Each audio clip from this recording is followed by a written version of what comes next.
What's up, Buttercups? It's me, Amy Young, and I'm coming at you with a Friday freestyle that I know is going to hit home with so many of you. I'm going to be sharing some brilliance from one of my beautiful, wonderful clients who I love to death, and of course she gave me permission to share her words and these insights that came out of our work together that I know, again, are gonna serve a lot of you, because what she's been going through and what we figured out together, this happens to everybody. So she is in a place where she is grappling with the loss of some certain friendships. And we were on a call, and she started off by saying, this is gonna sound really petty and stupid. These are her words. She was like, this is gonna sound really petty and stupid. Oh, this sounds so superficial and shallow. And I was like, what? Okay, hold on. Just out with it. What are you talking about? She was like, no, it's just, I was on Facebook the other day and I saw this photo, of this friend that I haven't talked to in so long. And it made me really sad that she's not in my life anymore. And I don't know really what to do or how to feel better about it. It sounds so dumb. I can hear myself saying this, it sounds so stupid. And I was like, well, what's really going on here? This was an important person in your life. What is it?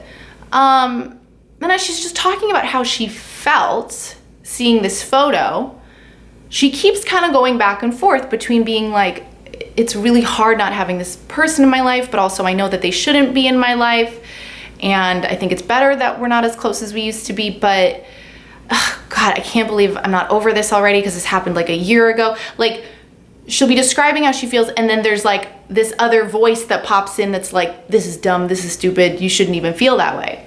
So I stopped her really quick and I said, it seems like there's sort of two different things going on here. On the one hand, yeah, you're very sad about this friend, and who likes being reminded unexpectedly via Facebook feed that oh, here's this friend, this person who's not in your life anymore, going off living their cool life, and you don't get to be a part of it.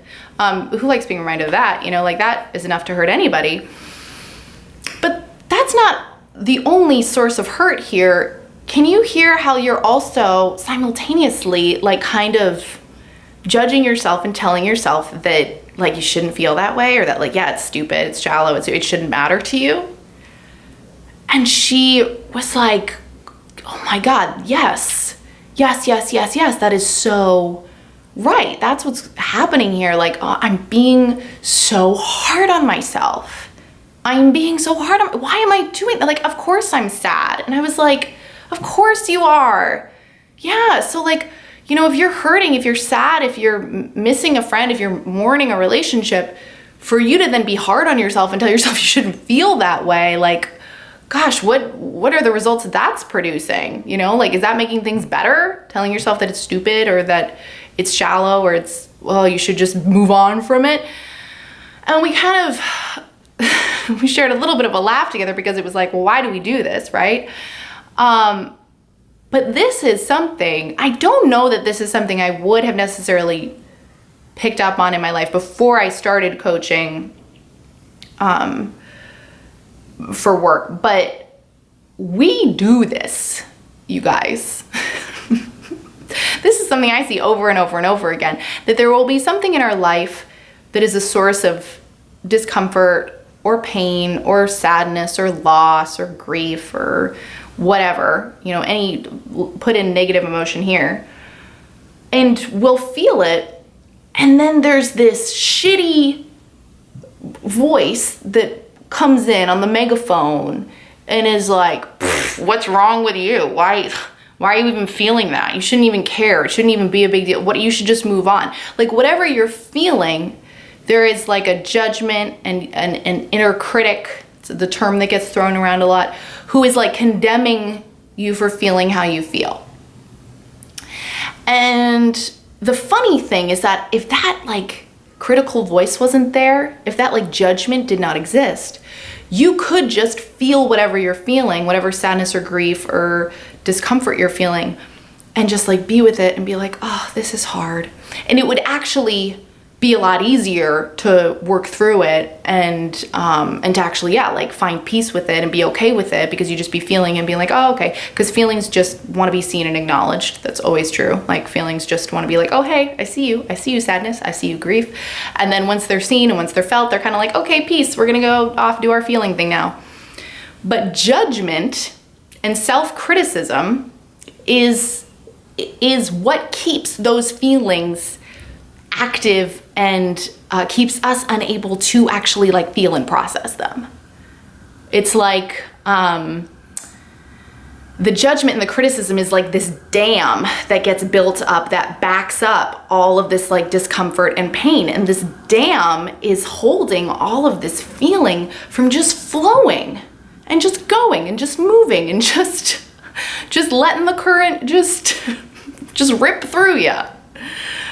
It's a dam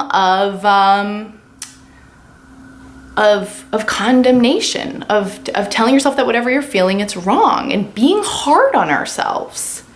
When really, you know, the funny thing, and we ended up talking about this on our call too, was like, if someone else, of course, was coming to her, because my client is a wonderful human, and was like, I'm so sad about this friendship. I'm sad I saw this Facebook photo and it made me feel like bummed that this person isn't in my life anymore.